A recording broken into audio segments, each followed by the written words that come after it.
지방에 거주하고 있는 55세 주부입니다. 평소에 저는 부동산 투자에 관심이 많은데요. 특히 5월 6일 정부에서 발표한 주택 공급 정책을 보면서 더 고민이 많아졌습니다. 이번 정책을 어떤 식으로 바라보면서 투자 계획을 세워야 할지 전문가님의 조언 부탁드립니다. 라고 남겨주셨습니다. 네, 맞습니다. 이 사연 보내주신 대로 5월 6일에 주택 공급 정책이 발표가 됐습니다.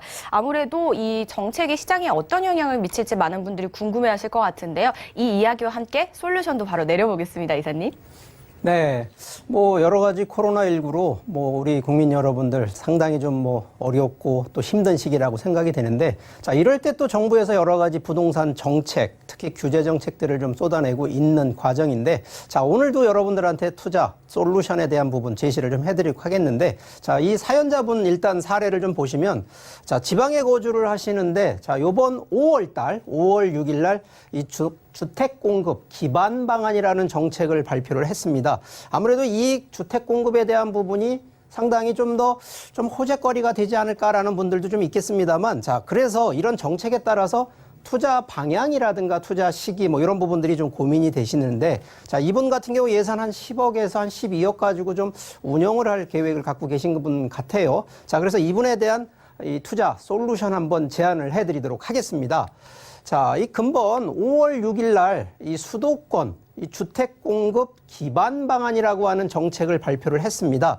자, 실제 정부에서는요, 자, 지금 어쨌든 부동산, 특히 아파트라든가 주택의 가격이 가파르게 상승을 하다 보니까, 자, 이 부분을 공급으로 조금 더 완화를 좀 시켜보겠다라는 취지인데, 자, 실제 지금 연 20만 호 기준으로 안정된 공급을 하면 주택에 대한 여러 가지 상승이라든가 투기 열풍이 좀 더 줄어들지 않겠냐라는 취지입니다. 자, 그런데 이 공급 자체가 순수한 공급이면 상당히 좀 좋은데, 자, 지금 여기서 얘기하는 이제 공급이 약간 좀 편법. 우리가 편법이라는 얘기는 방향이 이제 정식 방향이 있고요. 약간 사이드로 가는 이제 그 방향들이 있는데, 자, 그 중에 도심 내에 공급되는 방안으로 보면, 자, 요즘 이제 투자, 특히 서울권이라든가 이 역세권 투자하시는 분한테는 좀 반가운 소리가 좀 될 수 있는 부분이 있어서, 자, 그 부분에 대한 얘기를 조금 설명을 해드리려고 합니다.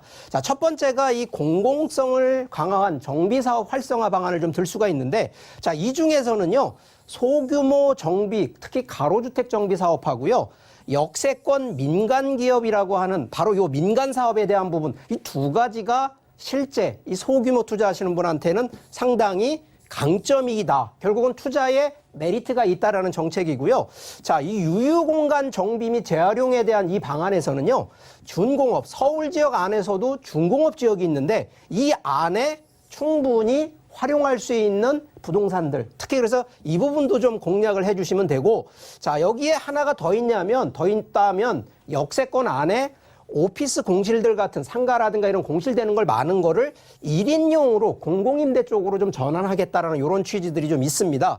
자, 그러다 보니까 이 부분을 조금만 더 이제 확대 좀 이 설명을 드려보면, 자, 우리가 역세권에 대한 부분을 보통 250m 이내를 역세권이라고 보는데, 자, 정부에서 요번에 발표했을 때에는 250m보다는 조금 더 넓은 350m, 그러니까 100m를 더 확장을 해서, 자, 이 안에 있는, 자, 주거지역 같은 경우에는, 자, 준주거지역이라든가 이런 용도지역을 상향을 시켜서 개발에 더 완화를 주겠다. 그래서 이 충분히 역세권 주변에 있는 부동산을 보유하고 투자하신 분 같은 경우엔 상당히 메리트가 있다. 이 부분을 좀 얘기 드리고요. 자, 도시규제 완화라고 해서, 자, 실제 용적률 완화를 통하고 용도 지역을 상향을 하는 부분이, 자, 기본적으로 부동산의 투자의 메리트 가장 기본 원칙이거든요. 용도 지역 상향은 2종 주거를 3종 주거로 상향을 해주거나 또 주거 지역을 준주거 지역으로 상향을 시켜주기 때문에, 자, 이 부분이 무엇으로 연결이 되냐면 건축 면적이 아니라 바로 용적률에 의한 층고, 위로 더 많이 지을 수 있다 보니까 충분히 투자 가치가 있다. 근데 여기에 이제 제한 하나 둔 것이, 개발은 하되 일부지만 기부 체납을 좀 해야 된다라는 이런 부분이 좀 있는데, 자, 그래도 상당히 투자에는 메리트가 있는 부분이고요. 자, 요즘 다중주택 통건물 투자를 하신 분들 입장에서, 자, 이제 건축 규제 완화까지도 자, 이제 손을 대고 있습니다. 자, 이 부분은요, 상당히 긍정적인 부분이라고 놓고 보셔야 됩니다. 그렇기 때문에 과거 기준의 바닥 면적 330제곱미터 그리고 3계층, 3층까지만 허용이 됐던 것이 자, 지금 660제곱미터에서 최소 4계층까지 더 확대가 되기 때문에 그만큼 다중주택에 대한 건축 규제가 완화된다라는 얘기는 충분히 투자 가치가 있다. 이렇게 보시면 되겠습니다. 자, 결론으로요.